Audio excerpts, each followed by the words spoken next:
ഇസ്ലാമികളാണെങ്കിലും അയൽപ്പക്കങ്ങളിലെ പിള്ളേരുമായി കൂട്ടുകൂടരുത്. നീയേ ആനമക്കാരിന്റെ പുന്നാര മോള. നിന്റെ ഉപ്പൂപ്പാക്കെ ഒരാന ഉണ്ടായിരുന്നു, വലിയൊരു കൊമ്പനാന. എന്റെ പുന്നാര ആനേ, ഇതാണ് ഭാഗ്യമാർഗ്. പിന്നെ ഇവിടെ കല്യാണം കഴിഞ്ഞിട്ട് വേണം ഹജ്ജിന് പോകാന്. കല്യാണത്തിന് ഇവിടെ ബാപ്പാടെ പട്ട അയിമക്കാക്കാടെ കൂട്ടക്കാര് കൂടിയില്ലെങ്കിലും കുഞ്ഞിപ്പാത്തൂടെ കല്യാണം നടക്കും. ഓള് ആനമക്കാരിന്റെ പുന്നാര മോള. പിന്നെ അന്റെ ബാപ്പ എന്നെ കെട്ടാൻ വന്നത് അതിന്റെ പുറത്ത് കേറിയിട്ടാ. ബാപ്പ വരുന്നുണ്ട്. പത്തിരി ചുട്ടൂടെ? ബാപ്പ കാത്തിരിക്കുന്നു. എന്തെങ്കിലും ഒരു പണി ചെയ്യും. പെണ്ണായി പറഞ്ഞ തീ പിടിപ്പിക്കാനെങ്കിലും അറിയണം. ഞാനേ ആനമക്കാരിന്റെ പുന്നാര മോള. നിന്റെ ഉപ്പൂപ്പാക്കെ ഒരാന ഉണ്ടായിരുന്നു, വലിയൊരു കൊമ്പനാന.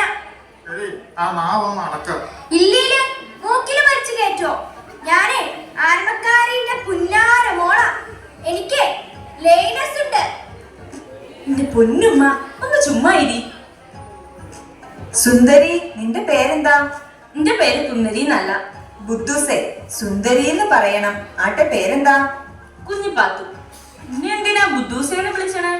ബുദ്ധൂസേ അങ്ങനെയല്ല, എന്നെ എന്തിനാ ബുദ്ധൂസേ എന്ന് വിളിക്കുന്നേ എന്ന് ചോദിക്കണം. എന്ന് ചോദിച്ചാൽ പെണ്ണിന്റെ പര്യായമാണ് ബുദ്ധൂസ്. എന്റെ ഇക്കാക്ക പറഞ്ഞതാ. നിന്നെ ഏത് ജാതിയാ? മുസ്ലിം. ഞങ്ങളുടെ മാതിരിയാ? അല്ല, ഞങ്ങൾ ശരിയായ മുസ്ലിങ്ങളാണ്.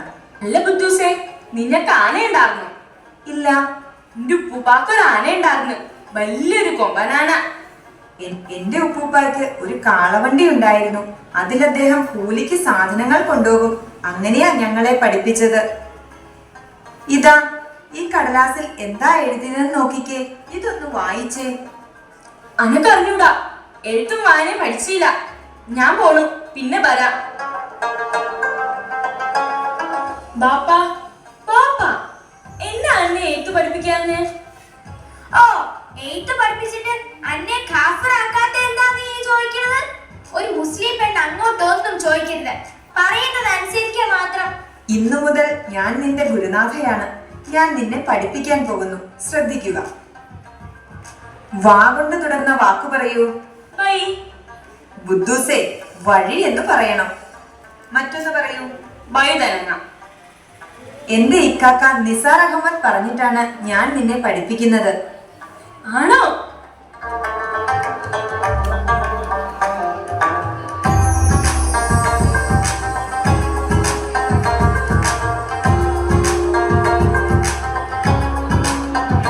അന്ധവിശ്വാസം തഴച്ചു വളരുന്ന വളക്കൂറുള്ള മണ്ണാണ് നിരക്ഷരത.